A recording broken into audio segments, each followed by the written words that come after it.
Brittany, Lindsay, Paris, John Gibson. In our celebrity-obsessed age, their very own self-destructive and shameless exhibitionism provides us with constant entertainment. But is this all just silly fun or something far more serious? A new book, The Mirror Effect, How Celebrity Narcissism is Seducing America, explores this troubling question.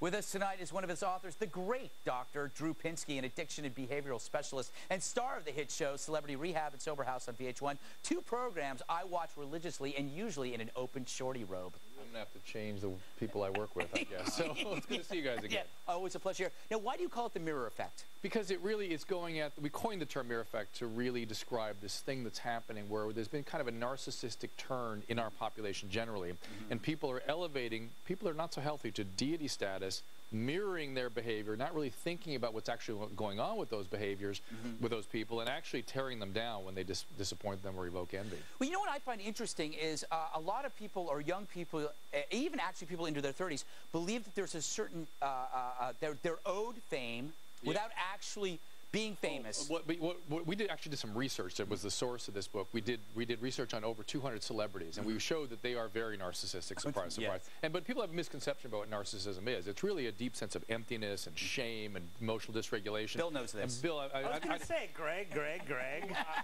That's how he knows this, interestingly. And you can't see it so much through the ambient that we learned out last time I was on here. But be that as it may, oh, the laughter from behind the camera here. You know why? You know why? He's my dealer. I'm just saying. He was laughing not so much last time, but anyway, it's the nitrous. Anyway, it's really it's unpleasant to be around because people need to keep themselves pumped up with other people, and one of the hallmarks of narcissism is a lack of empathy, and that's kind of difficult to be around. And really what's happening is we've got some people who are not so healthy in the media. Media colludes with the celebrity in order to pump all this material out that we want to watch, and it's having an adverse effect on us, really is. And now fame, as you say, has become an autonomous motivator. Young people don't necessarily, when you ask them and say, what do you want to do with your life, they don't necessarily say, I want to be successful, I want to be financial, I want to have a family. They say, I want to be famous. First time in history that's been documented. Used to be like when you were a kid, you said, I wanted to be an astronaut. Now I want to play an astronaut. It's almost like I just want the... If it'll make me famous, I'll do whatever. And by the way, everyone now has a portal that sits on their desk.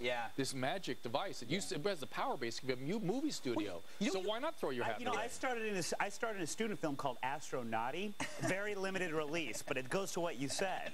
No, it doesn't. But you bring up an interesting point about computers in the sense that you see it in the blogosphere.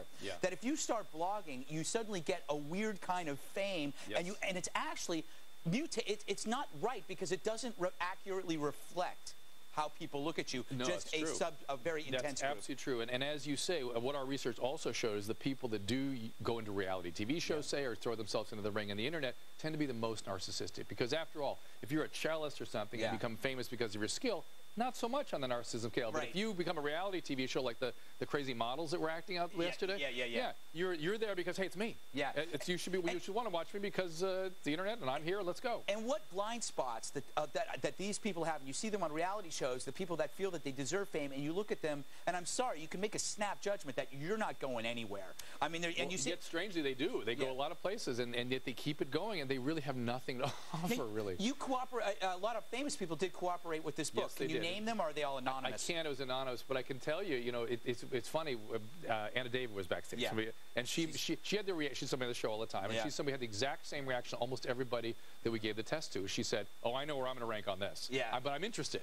So every single person we gave the test to said something like that. So. Isn't the real solution? And I said this to Scott Baio when he was on the show, that if you've had fame and you're addicted to fame or you desire fame, isn't the best thing to do is to remove yourself from this area, go to a place where it doesn't matter, find some local fame in a small town, but they can't give it up. It is like a drug, isn't it? Right, because they feel that deep emptiness that they need to do that. So it's something it's a bottomless pit that always has to be filled. What they really need is closeness and real relationships. But they will reject that anyway. They will is part of narcissism name-dropping Scott Baio? Yes, it is. Well, you said Greg, and Greg, so I imagine if Greg does it, it must be narcissism. Can I ask you, I guess I got time for one last question, maybe two. I find myself reading gossip magazines more and more. Is there a biological underpinning to that kind of need for worthless morsels of information? Well, I think it is envy. See, I think we've all become a little bit narcissistic, and this is a way to act out our envy. We want to knock them down. We want to destroy them. It's almost a sacrificial impulse we have, and we get around together and cluck about it. It makes us feel better about ourselves. I think that's one of the reasons we do it. Yeah, and I mean, the other belief is that there is, or my belief anyway, there's such an overwhelming number of people who don't deserve fame that we enjoy watching them fall to pieces. That's the sacrificial impulse. Yeah. Listen, it's gone to bizarre extremes. Now, I'm hearing U.S. senators say these executives at AIG should commit suicide and should be killed. I mean, this sacrificial thing has become explicit now. It's wild. Yeah. Look, one last question. Do you believe that the self-esteem movement caused more harm than good? That was a well-phrased question. I don't. Self-esteem is a separate issue. I don't think it did much of anything, frankly. I really don't. I think this issue of us giving 8th place awards to kids because because everyone's special. Yeah. I think that's mine's on my desk. Just one? One. Yeah. I thought he was special.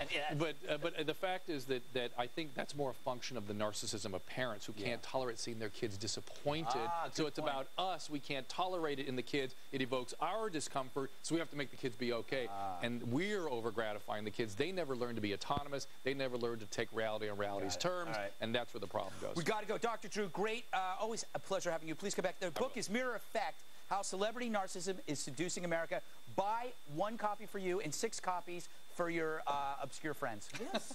Thank you. All right. Thank you. See you later. Be back. Don't go anywhere.